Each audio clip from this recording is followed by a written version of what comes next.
Good morning, guys. It is a beautiful Saturday morning out here in Japan.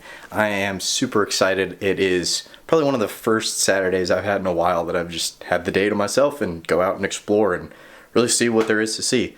So I'm leaving the barracks right now. We're gonna leave base and we're gonna go exploring. You guys are gonna come along with me on the ride.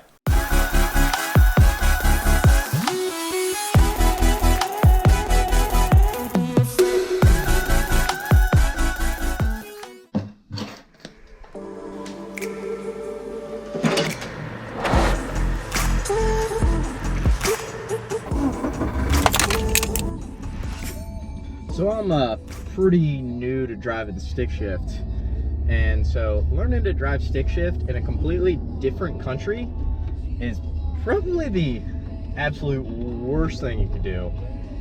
Honestly, the only thing worse you could do to that is try to talk to a GoPro while you're driving a stick shift for, you know, your first month in a foreign country. So here we go, guys. Come along with me for the journey.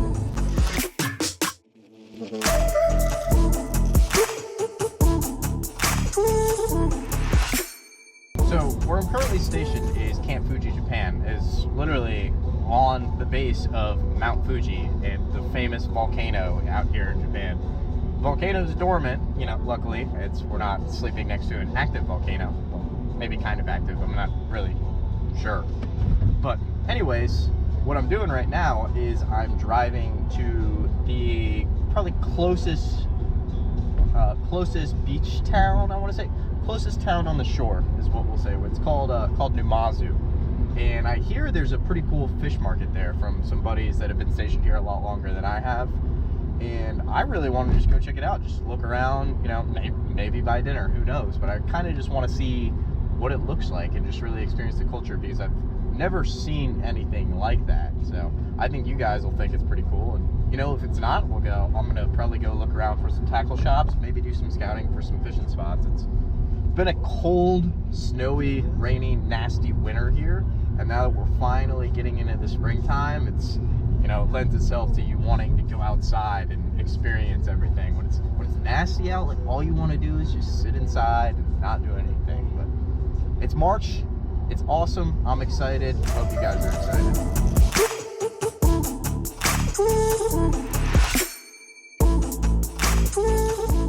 So just got to Numazu, and turns out the fish market is closed one day a week. And y'all, guess what day that is? It is Saturday. And what's today? Today's Saturday. So fish market is gonna be a no-go for today's video. But what we're gonna do is, on Google Maps, I see that there is an aquarium as well as a fish store around here. So I think it's worth checking out both those places. So you guys are gonna come along for that. See you at the aquarium.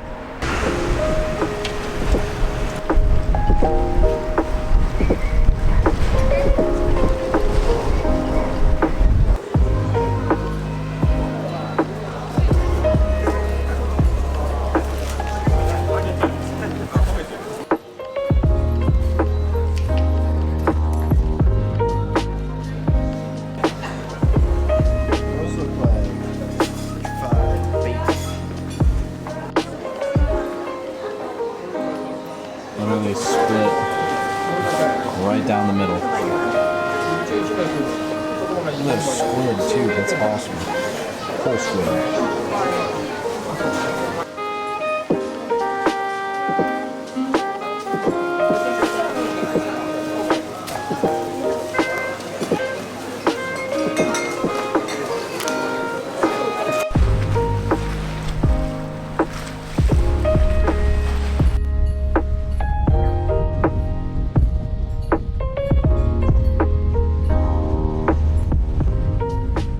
Walking around the streets and everything here, you can feel just the thousands of years of culture that have just kind of developed here.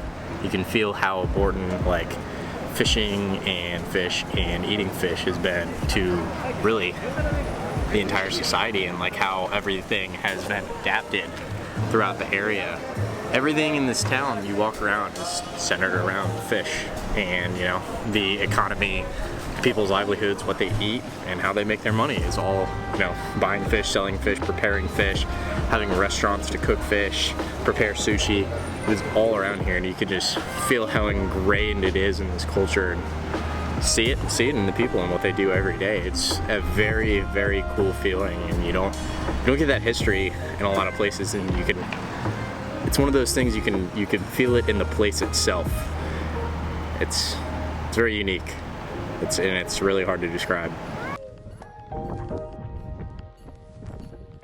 Made it inside the aquarium. There's no flash allowed, but I think I'm good to film until I get yelled at. We'll see. Everyone's giving me funky looks talking to the camera. That is the funkiest looking cat I've ever seen.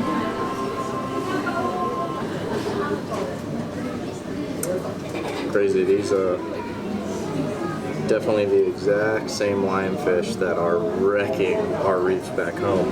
These guys aren't that big, but they are all over the reefs back in Florida, and they get a lot bigger than that. These ones probably just stay this size because they're confined in such a small tank. I found him. It's Nemo. Give me some fin. Give me some fin. Come on, dude. Come on. You guys ever woken up one morning after a crazy night out and the person laying next to you in bed looks like that?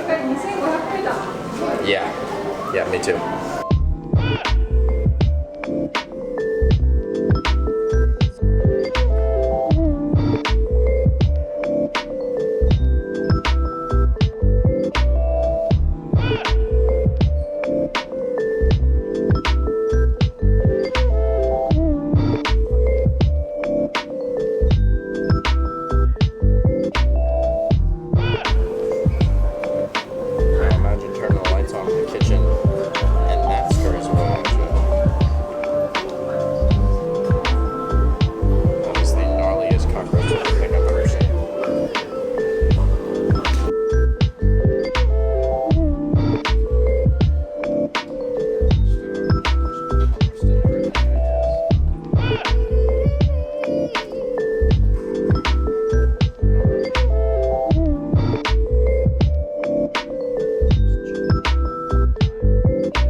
This is how I look anytime a cute girl walks by. That's me. I just want y'all to know this is a real life creature.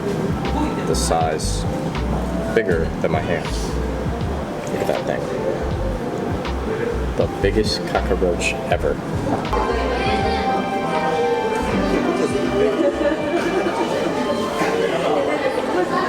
Y'all, I don't know if you can understand how big that crab is, but that crab is literally like, if he spanned out his legs, they would measure like 5 feet across. That thing is absolutely massive. Look at these guys. Look at the size of that thing. Also, I don't know what the heck this thing is moving down here, but it's just moving around, whatever the heck that is. This guy is gnarly looking.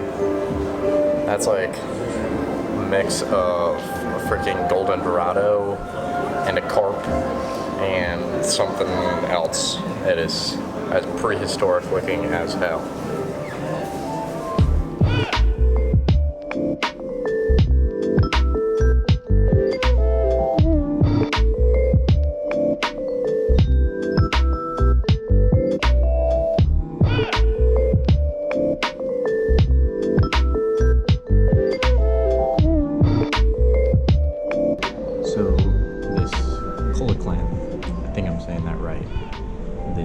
Crazy, wicked looking fish that they have literally frozen at -20°C here. It was originally thought that these things died out like 66 million years ago, and until like 1938, I think is what I read, we discovered that they still exist. There's 2 species of them actually, one in off the east coast of Africa, and another around Indonesia, that type of area. That was weird. And they are absolutely crazy looking. They have 10 fins, which is very unique. It's not, you don't see fish or mammals or sharks or anything really like that. So it's a very interesting way that they swim, and they kind of crawl along the bottom. So the Japanese in particular did a lot of research with these fish, and the specimens that they did catch, they're like around 80 kilograms, so 170-ish pounds. Things are massive, and they have, this is actually the only place in the world that they have frozen specimens here. Most of the rest of the places they're dissected, and then a taxidermist will have like a dry mount. But these are actually frozen here at negative 20 degrees, and they're the only ones like that in the world. It's absolutely wild. It kind of makes you think if there's other things in the ocean that we just don't know exist right now. It's crazy.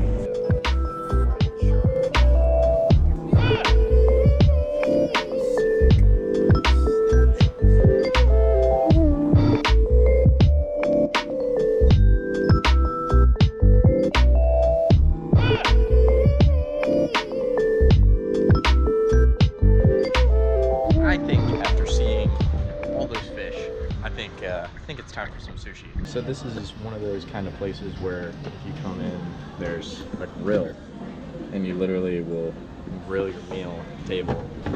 I wasn't feeling like cooking today, so I was really just in the mood for sushi, and this is a close place by. I really haven't had bad sushi since I've been out here in Japan, so we'll see what it's like.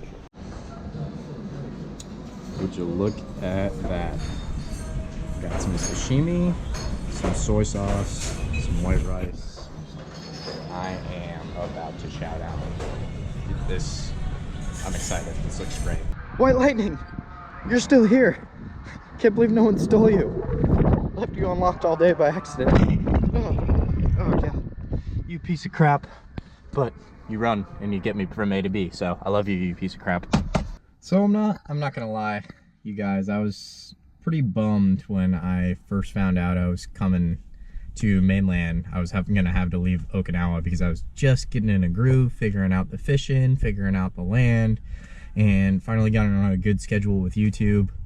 But you know, life happens, things happen, and it's cool. You know, I can say that I've lived on mainland Japan, gone around and explored, and there's a lot to see, and there is so much more to explore for sure.